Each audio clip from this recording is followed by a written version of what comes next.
باللہ من الشیطان الرجیم بسم اللہ الرحمن الرحیم اللہم صلی علی سیدنا و مولانا محمد وعلی آلہ وصحبہ وبارک وسلم۔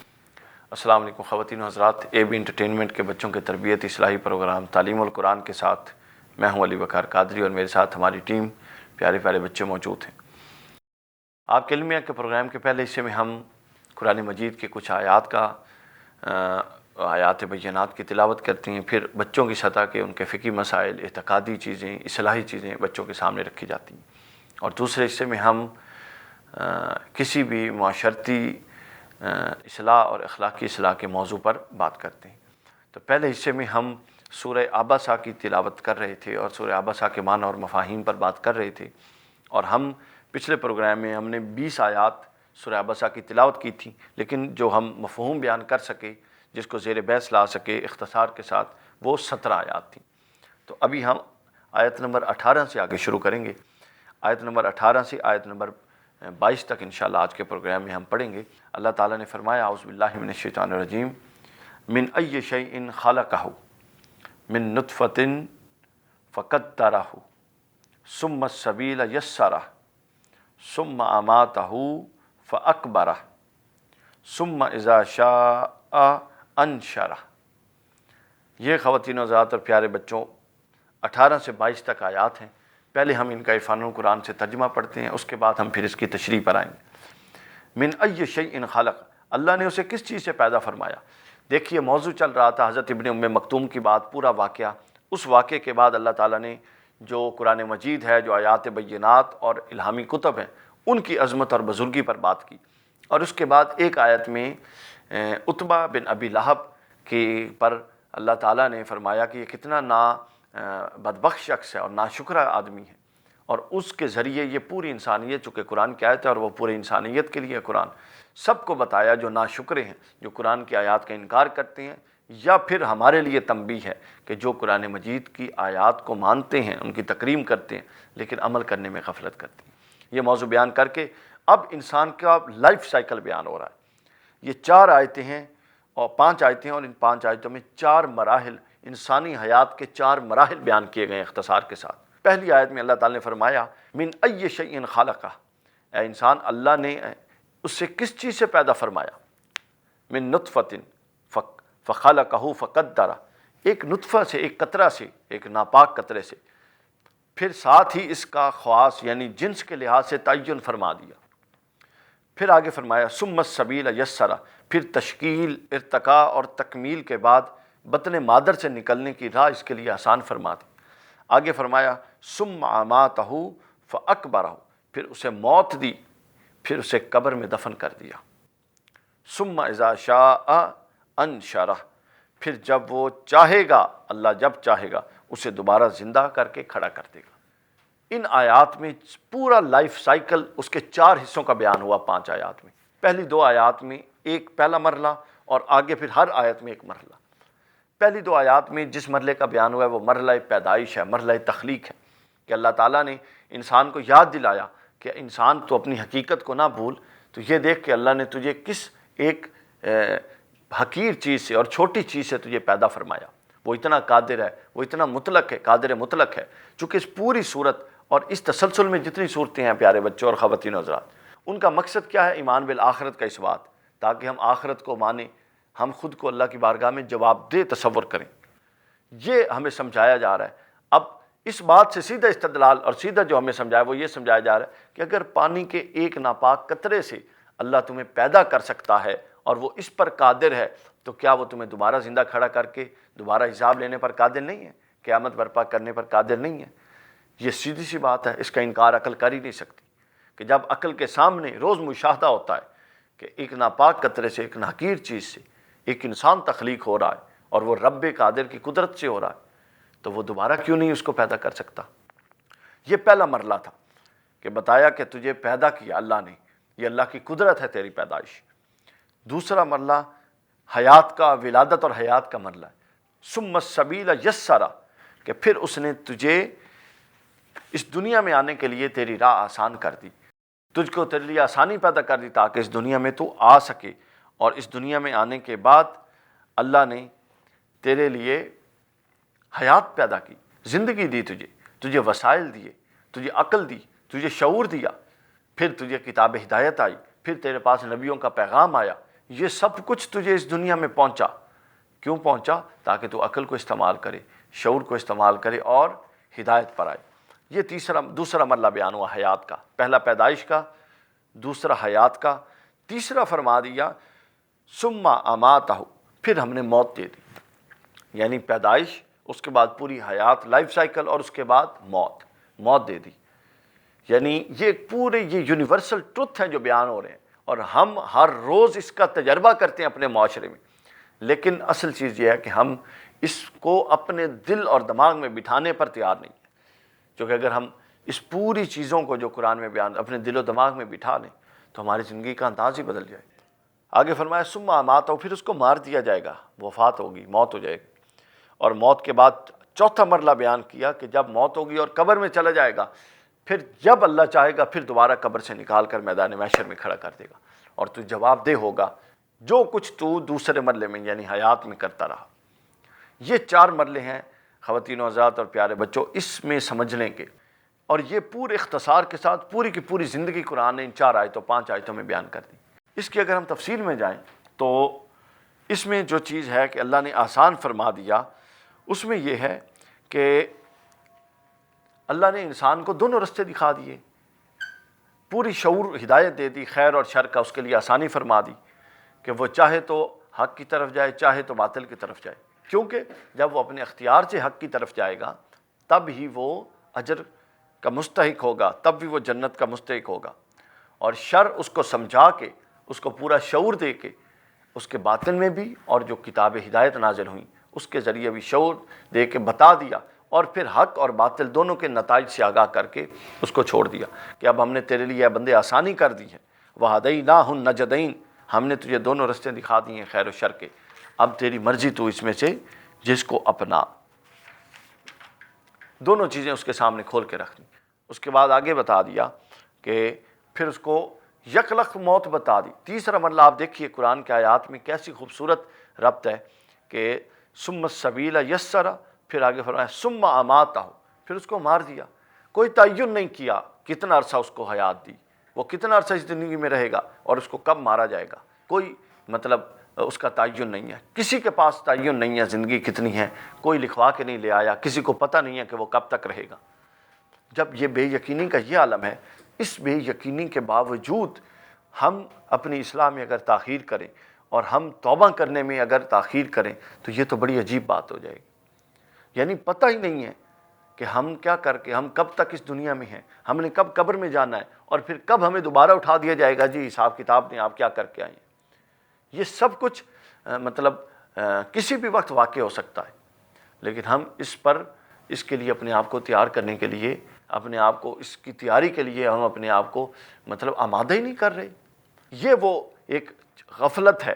جو ہماری مہلت کو ضائع کر رہی ہے، اور یہ زندگی مہلت ہے، موت تک کی مہلت ہے، اور پھر جب دوبارہ ہمیں کھڑا کر دیا جائے گا۔ اور آپ دیکھیے صحابہ کرام کا طرز عمل اس حوالے سے کیا تھا۔ روایات میں ہے کہ وہ جب نماز میں دائیں طرف سلام پھیرتے تھے تو وہ کہتے ہیں کہ ہمیں اس بات کا علم نہیں ہوتا تھا کہ ہمیں اتنی زندگی ملے گی کہ نہیں کہ ہم بائیں طرف بھی سلام پھیر لیں گے۔ یعنی ہر وقت موت کا تصور، ہر وقت جواب دہی کا تصور، ہر وقت اللہ کے حضور کھڑے ہونے کا تصور ان کے ذہن میں بالکل صاف اور واضح تھا۔ ہم بھی مانتے ہیں، لیکن ہم اس تصور کو اتنا پختہ نہیں کر سکے اپنی زندگیوں میں کہ وہ ہماری پوری کی پوری زندگی کے سانچے کو بدل دے اور ہماری ترجیحات کو بدل دے۔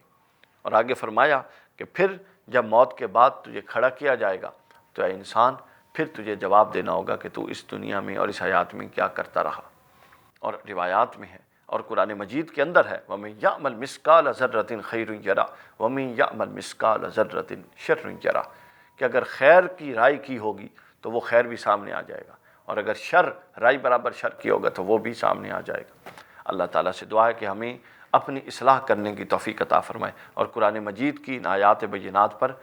اور ان کے مطابق اپنی زندگی کو ڈالنے اور ان پر عمل کرنے کی توفیق عطا فرمائے۔ یہاں بریک کا وقت ہوا ہے، بریک کے بعد پروگرام کے دوسرے حصے میں آپ سے ملاقات ہوتی ہے۔ تعلیم القرآن۔ ویلکم بیک خواتین و حضرات، پروگرام کے دوسرے حصے میں آپ کو خوش آمدید کہتے ہیں، اور آپ کے علم میں ہے کہ پروگرام کے دوسرے حصے میں ہم اپنی معاشرتی، دینی اور اخلاقی قدروں میں سے کسی ایک ایسی قدر کو زندہ کرنے کی بات کرتے ہیں جو دین اسلام کے خصوصیات میں سے ہے، جو دین اسلام کے امتیازات میں سے ہے، اور جو دین اسلام کی ایسی معاشری قدر ہے کہ جو بہت ساری قدریں مل کے پورے معاشرے کو کھڑا کرتی ہیں۔ آج ہم بات کریں گے تیمارداری پر، کہ جب کوئی بیمار ہو جاتا ہے، ہمارا کوئی دوست، کوئی رشتہ دار، کوئی ہمسایہ، کوئی دور کا جاننے والا، تو جب کوئی بیمار ہو جاتا ہے تو پھر کیا ہمیں اس کے ساتھ کس طرح سے پیش آنا چاہیے، اس کے ساتھ کیا سلوک کرنا چاہیے، اس کی تیمارداری کیسے کرنے جانی چاہیے، اس کو جا کے کیا کہنا چاہیے، اور جانے سے ہمیں کیا معاشرتی اور دنیا کے کیا فوائد ملتے ہیں، اور ہمیں آخرت کا اس میں کیا فائدہ حاصل ہوتا ہے، اس پر ہم بات کریں گے۔ حضور نبی اکرم صلی اللہ علیہ وآلہ وسلم نے فرمایا، صحیح بخاری کی حدیث ہے، کہ بیمار کی مزاج پرسی کرو، یعنی جو مریض ہے اس کی تیمارداری کرو، اس کے حال احوال دریافت کرنے جاؤ، اس سے پوچھو، اس کی صحت سے متعلق پوچھو، پھر اس کی صحت سے متعلق اللہ سے دعا کرو کہ اللہ تعالیٰ اس کو شفا عطا فرمائے۔ سوال یہ پیدا ہوتا ہے کہ ہمیں یہ حکم کیوں دیا گیا کہ بیماروں کی تیمارداری کی جائے، اس کی حکم کی وجہ کیا ہے؟ اس کی وجہ بھی ایک حدیث پاک میں بیان ہوئی ہے، مسند احمد کی حدیث ہے۔ حضور صلی اللہ علیہ وآلہ وسلم نے فرمایا کہ بیماروں کی تیمارداری کرو اور جنازوں کے ساتھ جایا کرو۔ جب کوئی فوت ہوتا ہے نا، اس کا جنازہ جاتا ہے، تو آپ نے فرمایا کہ جنازے کے ساتھ بھی جایا کرو، اور جب کوئی بیمار ہو تو اس کی تیمارداری بھی کیا کرو۔ اور اس کی وجہ فرمائی کہ یہ دو چیزیں ایسی ہیں جس سے تمہیں آخرت یاد آتی ہے، آخرت کی یاد دلاتی ہیں۔ آپ دیکھیے اسلام کے پورے مضمون کے اندر یہ کتنے تسلسل سے ایک چیز آ رہی ہے کہ قرآن مجید بھی بار بار آخرت اور ایمان بالآخرت اور اثبات آخرت کی بات کر رہا ہے، اور خاص طور پہ قرآن مجید کی یہ آیات جن کو آج کل ہم پڑھ رہے ہیں، یہ صورتیں 30ویں پارے کی، یہ بالکل آخرت پر یعنی بار بار تسلسل کے ساتھ مختلف انداز کے دلائل لا کے ہمیں آخرت کے اس بات کی طرف لے جا رہی ہیں۔ اور بے شمار ایسی حدیث ہیں، جس طرح کہ آج کی حدیث ہے، کہ آخرت کی یاد آئے۔ یہ بڑی ضروری چیز ہے۔ یہ ضروری اس لیے ہے کہ وہ سارا کچھ پڑا ہی آخرت پر ہے، کہ وہ بار بار اگر یاد رہے گی، جو چیز ہمیشہ ذہن میں رہے، اس سے متعلق بندہ پریپیئرڈ رہتا ہے، کننگ ہوتا ہے، احتیاط کرتا ہے۔ اور آخرت سے متعلق احتیاط یہ ہے کہ ہر کام کرتے ہوئے یہ احتیاط کی جائے کہ یہ آخرت میں اس کو جسٹیفائی کرنا پڑے گا، اس کا جواز ثابت کرنا اللہ کے ہاں کہ یہ مولا یہ اس لیے کیا کیونکہ یہ ضرورت پیش آ گئی تھی، اور وہ جواز ظاہر ہے، ناجائز چیز ہوگی تو اس پر گرفت ہوگی، اور جائز اور ناجائز تو بالکل واضح ہے، حلال و حرام تو اللہ کی ذات نے اور اللہ کے رسول نے واضح کر دی۔ تو یہ ہمیں بار بار ریپیٹڈلی ہمارے مائنڈ سیٹ کا ایک پورا حصہ بنایا جا رہا ہے، اور بچوں کے لیے خاص طور پہ، تاکہ ان کی گرومنگ سے ہی، ابتدا سے یہ چیزیں ان کی شخصیت کا حصہ بن جائیں کہ انہوں نے ہر کام کرتے ہوئے یہ بات ذہن نشین رکھنی ہے کہ ہم اللہ کی بارگاہ میں جواب دیں۔ جیسے آپ ہوم ورک کر کے آتے ہیں اور اگلے دن کیا ہے، ٹیچر کے سامنے پورا کا پورا پیش ہوتا ہے، اور آپ نے جواب دینا ہوتا ہے کہ ٹھیک کیا یا غلط کیا۔ اسی طرح یہ دنیا کا جو ہوم ورک ہے، یہ جو کچھ ہم کر رہے ہیں، یہ نامہ اعمال اللہ کی ذات کے سامنے پیش ہوگا، اور ہم نے اس کا جواب دینا ہے۔ تو فرمایا اس کی وجہ یہ ہے کہ تمہیں آخرت کی یاد رہے گی، یعنی آخرت کی یاد اتنی اہم ہے کہ دنیا میں ہمیں کھو نہیں جانا چاہیے، دنیا میں بھی رہیں، اچھی زندگی بھی گزاریں، اچھا کھائیں، اچھا پئیں، اچھا پہنیں، یہ سنت ہے، لیکن ساتھ آخرت کو یاد رکھیں۔ تمام کام کرتے ہوئے، دنیا کے تمام معاملات کرتے ہوئے یہ ذہن میں رکھیں کہ یہ معاملات، یہ سب کچھ کسی بھی وقت کلوز کر کے آگے جانا پڑ سکتا ہے۔ آگے فرمایا کہ مزاج پرسی، اور جو مزاج پرسی کی ایک اور وجہ بھی ہے۔ یہ وجہ ایک ہو گئی کہ اس سے آخرت کی یاد آتی ہے، اس کے بہت سارے معاشرتی فائدے ہیں۔ اس کا ایک فائدہ یہ ہے کہ باہمی تعاون کی فضا قائم ہوتی ہے۔ بعض اوقات آپ جاتے ہیں کسی کی تیمارداری کرنے، پوچھنے، تو اس سے اس کے ساتھ اچھا تعلق بنتا ہے، وہ اس کا دل نرم ہو جاتا ہے آپ کے بارے میں کہ یہ بندہ بیماری میں مجھے پوچھنے آیا۔ اس سے پھر ایک اور پہلو یہ نکلتا ہے کہ اگر آپ دیکھیں کہ اس کے پاس وہ مالی مدد کا حقدار ہے، اس کے پاس علاج کے نہیں ہیں پیسے، تو تیمارداری میں یہ چیز بھی آتی ہے کہ آپ محض پوچھ کے نہ آ جائیں، اگر آپ کے ہاں استطاعت ہے آپ کے پاس تو آپ اس کی مدد کر کے آئیں۔ اس مدد سے جو اس کے دل میں احترام اور جو باہمی احترام اور جو باہمی تعاون کی فضا قائم ہوگی، اس کا کوئی دوسرا بدل نہیں ہوگا، وہ اخلاص پر مبنی ہوگی۔ تو اس سے کیا ہے یہ معاشرتی یہ رویہ بنتا ہے۔ آپ کی مسجد میں ایک نمازی روز آئے، اچانک وہ آنا چھوڑ جائے، آپ پوچھیں کہ وہ کیوں نہیں آتا، بیمار ہے تو اس کے گھر جائیں، اس کی عیادت کریں، اس کی مالی مدد کر سکتی ہیں تو وہ کریں۔ یہ وہ اصل معاشرتی اور اجتماعیت کا تصور ہے جو اسلام ہمارے دلوں میں اور ہمارے ذہنوں میں راسخ کروانا چاہتا ہے، یہ بٹھانا چاہتا ہے ہمارے دماغ میں کہ ہم اس طریقے سے زندگی گزاریں۔ اس سے پھر ایک اور فائدہ بھی ہوتا ہے، مریض کو حوصلہ ہوتا ہے، وہ اپنے آپ کو اکیلا نہیں محسوس کرتا۔ حال احوال پوچھنے والے دوست، قریبی، اعزاء و اقارب جب آتے رہیں تو وہ اچھا محسوس کرتا ہے، اس سے اس کی طبیعت بھی اچھی ہوتی ہے، اس سے اس کے اندر جو گھٹن ہے، جو بیماری کی وجہ سے تکلیف ہے، جو ایک فطری بات ہے، اس میں بھی اس کا بھی ازالہ ہوتا ہے، وہ بھی کمی ہوتی ہے۔ اور پھر آخرت میں اور پھر تیمارداری کے ساتھ ایک اور پہلو بھی جڑا ہوا ہے، اور وہ ہماری ذات سے متعلق ہوتا ہے جو تیمارداری کرنے جاتا ہے۔ وہ یہ پہلو ہے کہ جب انسان اپنے سامنے ہم دیکھتے ہیں کوئی مریض ہے، وہ بیمار ہے، وہ اس آخری حد تک گیا ہے، اس کے اعضاء کمزور مزمحل ہو گئے ہیں، وہ بالکل موت کے دہلیز پہ کھڑا ہے، کسی بھی وقت اس کی جان نکل سکتی ہے۔ پھر یہ حالت جب ہم اپنے رشتہ داروں میں، اعزاء و اقارب میں، اپنے قریب لوگوں میں دیکھتے ہیں تو پھر جو کپ کپی طاری ہوتی ہے اور فوراً سے ذہن میں جو تصور آتا ہے وہ اپنے بارے میں آتا ہے کہ آج جنہوں نے پوری زندگی ہمارے سامنے صحت اور توانائی کے ساتھ گزاری اور تندرستی کے ساتھ گزاری، وہ اگر اس حالت میں ہیں تو یقیناً ہم نے بھی اس حالت میں آنا ہے۔ یہ ایک اصلاح، یہاں سے ایک اصلاح کا دروازہ کھلتا ہے کہ جب یہ چیز انسان کے ذہن میں بیٹھ جائے اور وہ دیکھتا ہے کہ یہ بھی میری طرح توانا تھے، آج یہ یہاں بستر مرگ پہ پڑے ہیں، آج ان کے اعضاء کام نہیں کر رہے، مزمحل ہو گئے ہیں، کمزور ہو گئے ہیں، آج ان کی کمر دوہری ہو گئی، آج ان سے اٹھا نہیں جا رہا، آج ان کے ہاتھ میں اتنی طاقت نہیں کہ یہ پانی کا گلاس اٹھا سکے۔ اس سے کیا، یہ ساری چیزیں بار بار دیکھ کے انسان کے ذہن میں تصور جاتا ہے کہ یہ وقت مجھ پر بھی آنے والا ہے، چونکہ میں بھی بچپن تھا، چھوٹا تھا، پھر جوان ہوا، بڑا ہوا، آگے پھر عمر گزر رہی ہے، ایک دفعہ اعضاء اور انسان کا پورا جو جسمانی ساخت ہے یہ مضبوطی کی طرف جاتی ہے جوانی میں، اور اس کے بعد پھر یہ کمزوری کی طرف جاتی ہے۔ تو یہ تیمارداری کا یہ پہلو انسان کے اپنے لیے باعث عبرت بھی بنتا ہے۔ پھر جب انسان موت دیکھتا ہے، مریض کو اپنے سامنے مرتا دیکھتا ہے، جنازوں میں چونکہ جانے کا حکم دیا گیا، تو اس کے کیا ہوتا ہے، اس سے پھر یہ تصور اور پختہ ہوتا ہے کہ آج اگر یہ چار کندھوں پہ ہے تو یہ وقت بھی آئے گا، یہ تو آنا ہی آنا ہے، اس میں تو کوئی یہ تو اٹل بات ہے، اس میں تو کوئی دوسری رائے نہیں کہ جب ہم میں سے ہر ایک نے بھی ان چار کندھوں پہ ہونا ہے۔ اب وہ وقت کب ہے، کس کا، یہ اللہ کی ذات جانتی، اللہ کے علاوہ کوئی نہیں جانتا۔ ہمیں یہ اس لیے بتایا گیا کہ ہم اس کی تیاری کریں۔ موت سے اصل ڈرنے کی چیز موت نہیں ہے، چونکہ وہ تو آنی ہی آنی ہے، جب آنی ہے تب آنی ہے، اس سے کوئی فرار نہیں، اس کو کوئی ٹال نہیں سکتا۔ لیکن اصل چیز یہ ہے کہ موت کو خوفناک بنانے کی بجائے اس کو آسان بنا دیا جائے، اس کو دلکش اور حسین بنا دیا جائے کہ بندہ اللہ سے ملاقات کرنے جا رہا ہو، اور ملاقات دوستوں سے ہوتی ہے۔ اگر دنیا میں دوستی ہوگی اللہ سے تو پھر موت بھی ملاقات بن جاتی ہے، اور پھر بندہ خوش و خرم دنیا سے جا رہا ہوتا ہے، اس کو کوئی پریشانی کا سامنا نہیں کرنا ہوتا، وہ خوش ہوتا ہے کہ وہ اپنے رب سے، اپنے مالک سے، اپنے دوست سے ملنے جا رہا ہے۔ اور اسی طرح ایک اس کا اور فائدہ حدیث میں آیا جس کے بیان پر ہم آج کی گفتگو ختم کریں گے کہ حضور تاجدار کائنات صلی اللہ علیہ وآلہ وسلم نے فرمایا کہ جو مسلمان کسی دوسرے مسلمان کی تیمارداری کرتا ہے، اگر وہ تیمارداری صبح کے وقت کرے تو شام تک 70,000 فرشتے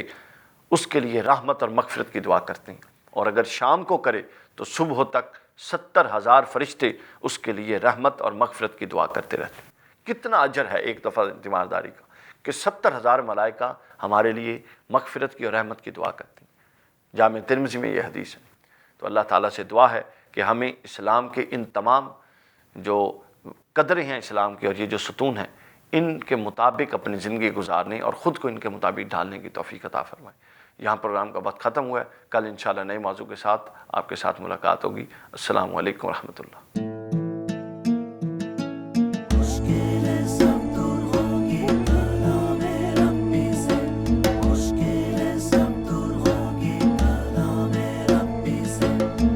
تا